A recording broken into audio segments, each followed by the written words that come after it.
ಎಲ್ಲ ಮಸಾಲ ಪುಡಿಗಳು ಖಾಲಿಯಾಗಿದೆ. ಹಾಗೆ ಕೆಲವು ಮಸಾಲ ಪುಡಿಗಳನ್ನು ಮಾಡಿಡುವ ಅಂತ ಅಂದ್ಕೊಂಡೆ, ಹೇಗೂ ಫ್ರೀ ಇದ್ದೇನೆ. ತುಂಬ ಮಂದಿ ತುಂಬ ಸಲ ಕೇಳ್ತಿದ್ರು ನಾನೇ ಮಾಡಿದ ಮಸಾಲ ಅಂತ ಹೇಳುವಾಗ ಮಸಾಲ ಪೌಡ್ರ್ಗಳನ್ನು ಶೇರ್ ಮಾಡಿ ಅಂತ. ಹಾಗೆ ಇವತ್ತೊಂದು ಕಬಾಬಿದು ಮತ್ತು ಮೀನಿದು ಮತ್ತು ಸಾಂಬಾರು ಪುಡಿ ಮಾಡ್ತಾ ಇದ್ದೇನೆ. ಅದರಲ್ಲಿ ನಿಮಗೆ ಇವತ್ತು ಫಿಶ್ ಮಸಾಲ ಪೌಡ್ರ್, ನಾನೇ ಮಾಡೋ ಫಿಶ್ ಮಸಾಲ ಪೌಡ್ರ ನಿಮ್ಮ ಜೊತೆ ಶೇರ್ ಮಾಡುವ ಅಂತ. ಇಲ್ಲೊಂದು ಬಾಣಲೆ ತಗೊಂಡಿದ್ದೇನೆ, ಕಬ್ಬಿಣದ ಬಾಣಲೆ ತಗೊಂಡ್ರೆ ಒಳ್ಳೆಯದು. ಈಗ ಇದಕ್ಕೆ ನಮ್ಗೆ ಎಷ್ಟು ಪೌಡರ್ ಬೇಕು ಅಷ್ಟು ಮೆಣಸು ನಾನು ಇಷ್ಟು ಮಾಡಿಟ್ರೆ ನನಗೆ ಒಂದು 4-5 ಸಲ ಫ್ರೈ ಮಾಡ್ಬೋದು. ಈಗ ಇದಕ್ಕೆ 1 ಸ್ಪೂನಷ್ಟು, ಒಂದು ಸ್ವಲ್ಪನೇ ಎಣ್ಣೆ, 1 ಸ್ಪೂನ್ ಬೇಡ ಸ್ವಲ್ಪನೇ. ಇದನ್ನುಂಟಲ್ಲ ಮೆಣಸನ್ನು ಕಟ್ ಮಾಡುವಾಗ ನೋಡಿ ಈ ರೀತಿ ತೊಟ್ಟಿಟ್ಟು ಕಟ್ ಮಾಡಬೇಕು, ಜಾಸ್ತಿ ತೊಟ್ಟು ತೆಗಿಬಾರ್ದು. ಒಂದು ಯಾಕೆ ಅಂದ್ರೆ ಅದರ ಬೀಜ ಎಲ್ಲ ಸ್ಪ್ರೆಡ್ ಆಗಿ ಹೋಗ್ತದೆ, ಮತ್ತೊಂದು ಒಳ್ಳೆ ರುಚಿ ಬರ್ತದೆ ಮಸಾಲೆಗೆ. ತೊಟ್ಟನ್ನೆಲ್ಲ ವೇಸ್ಟ್ ಮಾಡಬಾರ್ದು, ಇಷ್ಟು ತೆಗೆದ್ರೆ ಸಾಕು, ರುಚಿ ಬರ್ತದೆ. ಹಾಗೆ ನಮಗೆ ಪೌಡ್ರ್ ಕೂಡ ಸ್ವಲ್ಪ ಜಾಸ್ತಿ ಆಗ್ತದೆ ಅಂತಾನೆ ಹೇಳ್ಬೋದು. ಅದಕ್ಕೆ ನೋಡಿ ತೊಟ್ಟನ್ನು ಇಷ್ಟು ಬಿಟ್ಟು ತೆಗಿಬೇಕು. ಈಗ ಇದನ್ನು ಲೋ ಫ್ಲೇಮಲ್ಲಿ ಹಾಕಿ ಕೈಯನ್ನು ಬಿಡದೆ ಇದನ್ನು ಕೈಯಾಡಿಸ್ತಾ ಇರಬೇಕು. ಒಂದು ಸೈಡ್ ಕಪ್ಪು, ಒಂದು ಸೈಡ್ ಜಾಸ್ತಿ ಸುಟ್ಟೋಗುದು, ಆ ರೀತಿ ಎಲ್ಲ ಆಗಬಾರ್ದು. ಅದಕ್ಕೆ ಕಬ್ಬಿಣದ ಬಾಣಲೆಯಲ್ಲಿ ಟೆಂಪ್ರೇಚರ್ ಒಳ್ಳೆದಿರ್ತದೆ, ಅದಕ್ಕೆ ಕಬ್ಬಿಣದ ಬಾಣಲೆನೇ ತಗೊಳ್ಳೋದು. ತುಂಬ ಸಮಯ ಸ್ಟೋರ್ ಎಲ್ಲ ಮಾಡೋದಾದ್ರೆ ಎಣ್ಣೆ ಬೇಕು ಅಂತ ಇಲ್ಲ, ಜಾಸ್ತಿ ಕ್ವಾಂಟಿಟಿಯಲ್ಲಿ ಮಾಡಿ ಇಡಿದಾಗ ನಾನು ಸ್ವಲ್ಪ ಸ್ವಲ್ಪನೇ ಎಣ್ಣೆ ಹಾಕಿ ಫ್ರೈ ಮಾಡಿದರೆ ತುಂಬಾನೇ ಒಳ್ಳೆ ಪರಿಮಳ ಇರ್ತದೆ. ನೋಡಿ ಸಾಕು, ನಾನು ತುಂಬ ಫ್ರೈ ಮಾಡಲಿಲ್ಲ, ಸ್ವಲ್ಪ ಇದು ಬಿಸಿ ತಟ್ಟಿದ್ರೆ ಸಾಕು, ತುಂಬ ಫ್ರೈ ಆಗಬೇಕು ಅಂತಿಲ್ಲ. ತೆಗೆದಿದ್ದನ್ನು ಪ್ಲೇಟಿಗೆ ಹಾಕಿಡುವ. ನೀರಿನ ಪಸೆ ಇರದ ಪ್ಲೇಟಿಗೆ ಹಾಕಿದ್ರೆ ಆಯಿತು. ಈಗ ಅದೇ ಬಾಣಲೆಗೆ 1.5 ಸ್ಪೂನ್ ಅಷ್ಟು ಕಾಳು ಮೆಣಸು, ಇದನ್ನು ಕೂಡ ಲೋ ಫ್ಲೇಮಲ್ಲೇ ಕೈ ಬಿಡದೆ ಕೈ ಆಡಿಸ್ತಾ ಫ್ರೈ ಮಾಡಬೇಕು. ಇದು ಕೂಡ ಹಾಗೆ ಬಿಸಿ ತಟ್ಟಿದ್ರೆ ಸಾಕು, ಕಪ್ಪಾಗಬಾರ್ದು, ಸ್ಮೆಲ್ಲು ಬರುವಷ್ಟು ಫ್ರೈ ಆಗಬಾರ್ದು, ಅಂದರೆ ಇದು ಸೀದೋದ ಸ್ಮೆಲ್ ಬರಬಾರ್ದು. ಸಾಕು, ತೆಗೆಯುವ. ಈಗ ಜೀರಿಗೆ ಒಂದು 3 ಸ್ಪೂನ್ ಅಷ್ಟು ಜೀರಿಗೆಯನ್ನು ಹಾಕಬೇಕು. ಬಾಣಲೆ ಬಿಸಿಗೆ ಸ್ವಲ್ಪ ಮಿಕ್ಸ್ ಮಾಡಬೇಕು, ತೆಗಿಬೇಕು, ಜಾಸ್ತಿ ಫ್ರೈ ಮಾಡಲಿಕ್ಕೆ ಇಲ್ಲ. ಹಾಗೇನೆ ಸ್ವಲ್ಪ ಕರಿಬೇವು.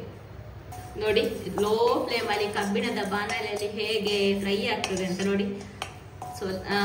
ಕಪ್ಪಾಗಲಿಲ್ಲ, ಹೇಗೆ ಕ್ರಿಸ್ಪಿಯಾಗಿ ಬಂದಿದೆ ನೋಡಿ, ಎಲೆ ಹೀಗೆ ಆಗಬೇಕು. ಫ್ರೈ ಆದ ಮಸಾಲೆ ಎಲ್ಲ ತಣ್ಣಗೆ ಆಗಬೇಕು. ತಣ್ಣಗೆ ಆದ್ಮೇಲೆ ಮಿಕ್ಸಿ ಜಾರಿಗೆ ಹಾಕಬೇಕು.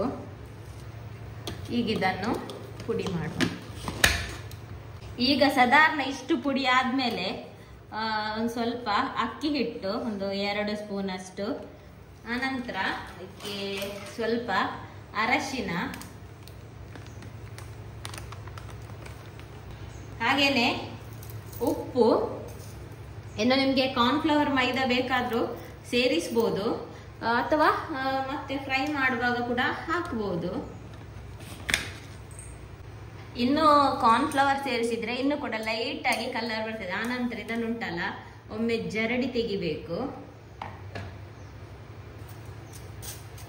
ಆವಾಗ ನಮಗೆ ನೈಸ್ ಆದ ಪೌಡ್ರ್ ಸಿಗ್ತದೆ. ಮತ್ತೆ ಅದ ಉಳ್ದ ಇದನ್ನುಂಟಲ್ಲ ಮತ್ತೊಮ್ಮೆ ಪುಡಿ ಮಾಡಬೇಕು ನೋಡಿ. ಮತ್ತೆ ಮಿಕ್ಸಿ ಒಳ್ಳೇದಿದ್ರುಂಟಲ್ಲ, ನಾನು ಇದು ದೊಡ್ಡ ಜಾರಲ್ಲಿ ಹಾಕಿದಲ್ಲ, ಇದು ಪುಡಿ ಮಾಡಿದ ಸಣ್ಣ ಜಾರಲ್ಲಿ ಹಾಕಿದ್ರೆ ಇನ್ನೂ ಫೈನ್ ಆಗ್ತದೆ ಪೌಡರ್. ಇದನ್ನು ಪುನೊಮ್ಮೆ ಪೌಡರ್ ಕೂಡ ಮಾಡ್ಬೋದು, ಅಥವಾ ಹಾಗೇನೆ ಎತ್ತಿಟ್ಟು ಪಲ್ಯಕ್ಕೂ ಹಾಕ್ಬೋದು. ನಾನು ಜಾಸ್ತಿಯಾಗಿ ಪಲ್ಯಕ್ಕೆಲ್ಲ, ನಾವು ಉಪ್ಪು ಕರಿ ಅಂತ ಹೇಳ್ತೇವೆ, ಅದಕ್ಕೆಲ್ಲ ನಾನು ಜಾಸ್ತಿಯಾಗಿ ಈ ರೀತಿ ಪುಡಿಯನ್ನು ತೆಗೆದಿಟ್ಟು ಹಾಕ್ತೇನೆ. ನೋಡಿ ಎಷ್ಟು ನೈಸ್ ಆಗಿ ಆಗಿದೆ ಅಂತ. ಇದಕ್ಕೆ ನಾನು ಕಾರ್ನ್ಫ್ಲವರ್ ಯಾಕೆ ಆ್ಯಡ್ ಮಾಡಲಿಲ್ಲ ಅಂತ ಮತ್ತೆ ಹೇಳ್ತೇನೆ. ಈಗ ಇದನ್ನು ಫ್ರೈ ಮಾಡಿ ತೋರಿಸ್ತೇನೆ. ಈಗ ಇಲ್ಲಿ ಸ್ವಲ್ಪ ಪೌಡರ್ ತಗೊಂಡಿದ್ದೇನೆ ಫ್ರೈ ಮಾಡಲಿಕ್ಕೆ, ಅದಕ್ಕೆ ಕಾರ್ನ್ಫ್ಲವರ್ ಆ್ಯಡ್ ಮಾಡ್ತಾ ಇದ್ದೇನೆ. ಕಾರ್ನ್ಫ್ಲವರ್ ಹಾಕಿದಾಗ ನೋಡಿ, ನಾವು ಹೊರಗಡೆಯ ಮಸಾಲ ಹೇಗಿರ್ತದೆ ಅದೇ ರೀತಿ ಬಣ್ಣ ಬರ್ತದೆ. ನಾನು ಯಾಕೆ ಕಾರ್ನ್ಫ್ಲವರ್ ಸೇರಿಸಿಲ್ಲ ಅಂದರೆ, ನಮಗೆ ಕಾರ್ನ್ಫ್ಲವರ್ ಹಾಕಿದ್ದಕ್ಕಿಂತ ಕಾರ್ನ್ಫ್ಲವರ್ ಹಾಕದೆ ಫ್ರೈ ಮಾಡ್ತೇವಲ್ಲ, ಆ ಮಸಾಲ ಸ್ವಲ್ಪ ತರಿಯಾಗಿರ್ತದಲ್ಲ, ಅದು ನಮಗೆ ತುಂಬ ಇಷ್ಟ. ಅದಕ್ಕೆ ನಾನು ಕಾರ್ನ್ಫ್ಲವರ್ ಒಮ್ಮೊಮ್ಮೆ ಆ್ಯಡ್ ಮಾಡಿ ಇಡುವುದಿಲ್ಲ, ಬೇಕಾದರೆ ಮತ್ತೆ ಹಾಕ್ಬೋದು ಅಂತ. ಇನ್ನಿದಕ್ಕೆ ಶುಂಠಿ ಬೆಳ್ಳುಳ್ಳಿ ಪೇಸ್ಟ್ ಮತ್ತು ಹುಳಿ, ಲಿಂಬೆ ಹುಳಿ ಅಂತ ಬೇಕಾದನ್ನು ಸೇರಿಸಿ ಮಿಕ್ಸ್ ಮಾಡ್ಬೋದು. ನಾನು ಬರೀ ಇಷ್ಟೇ ಮಾಡ್ತೇನೆ. ಮತ್ತು ಇನ್ನೊಂದು ಕಾರ್ನ್ಫ್ಲವರ್ ಹಾಕದೆ ಕೂಡ ನಿಮಗೆ ಮಾಡಿ ತೋರಿಸ್ತೇನೆ.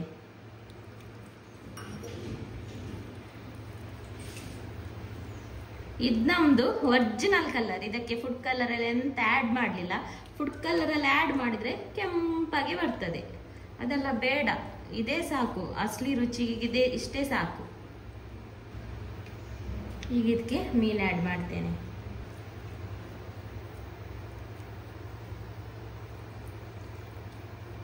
ನೋಡಿ, ಇದು ಕಾರ್ನ್ಫ್ಲವರ್ ಹಾಕಿದ್ದು, ಇದು ಕಾರ್ನ್ಫ್ಲವರ್ ಹಾಕದ್ದು, ಇದು ಹಾಕಿದ್ದು ಎರಡು ಕೂಡ ರೆಡಿ ಮಾಡಿ ಇಟ್ಟಿದ್ದೇನೆ.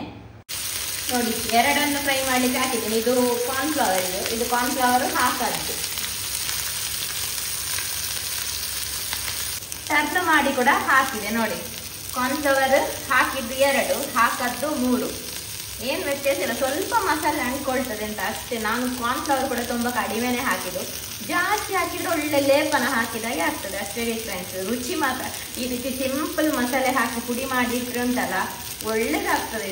ಅಸಲಿ ರುಚಿ ಅಂತಾನೆ ಹೇಳ್ಬೋದು. ಒಂದು ಒಳ್ಳೆ ಮಸಾಲೆ ಫ್ಲೇವರ್ ಎಲ್ಲ ಇರ್ತದೆ. ಜಾಸ್ತಿ ಮಸಾಲೆ ಹಾಕಿದ್ರೆ ಅಷ್ಟೊಂದು ಒಳ್ಳೇದಾಗುದಿಲ್ಲ. ಇದ್ದದೆಲ್ಲ ಸಿಕ್ಕಿದೆಲ್ಲ ಹಾಕಬಾರ್ದು. ಈ ರೀತಿ ಕೆಲವೇ ಇಂಗ್ರೀಡಿಯೆಂಟ್ಸ್ ಹಾಕಿ ಪೌಡರ್ ಮಾಡಿ ಇಟ್ಟು ಬಿಡಬೇಕು. ನೋಡಿ, ಲೋ ಫ್ಲೇಮಲ್ಲಿ ಇಟ್ಟು ಒಳ್ಳೆ ಫ್ರೈ ಮಾಡಿದರೆ ಡಿಫ್ರೆನ್ಸ್ ಎಲ್ಲ ನೋಡಿ. ಕಾರ್ನ್ಫ್ಲವರ್ ಹಾಕಿದ್ದು ಹಾಗೆ, ಹಾಕದಿದ್ರು ಹಾಗೆ. ನೋಡಿ, ಜಾಸ್ತಿ ಹಾಕಿದರೆ ಹೇಳಿದೆಲ್ಲ ಲೇಪನ ಥರ ಇರ್ತದೆ. ನಮಗೆ ಇದು ತುಂಬ ಇಷ್ಟ. ಈ ರೀತಿ ಮಸಾಲೆ ಪುಡಿಯಾಗಿರ್ತದಲ್ವ, ಅದು ಈ ರೀತಿ ಮನೆಯಲ್ಲೇ ಮಾಡಿಟ್ರೆ ಒಳ್ಳೆ ರುಚಿ ಕೂಡ. ನೋಡಿ ಹೇಗೆ ಬಂದಿದೆ ಅಂತ. ಇದು ಕಾರ್ನ್ಫ್ಲವರ್ ಹಾಕಿದ್ದು, ಇದು ಹಾಕದ್ದು.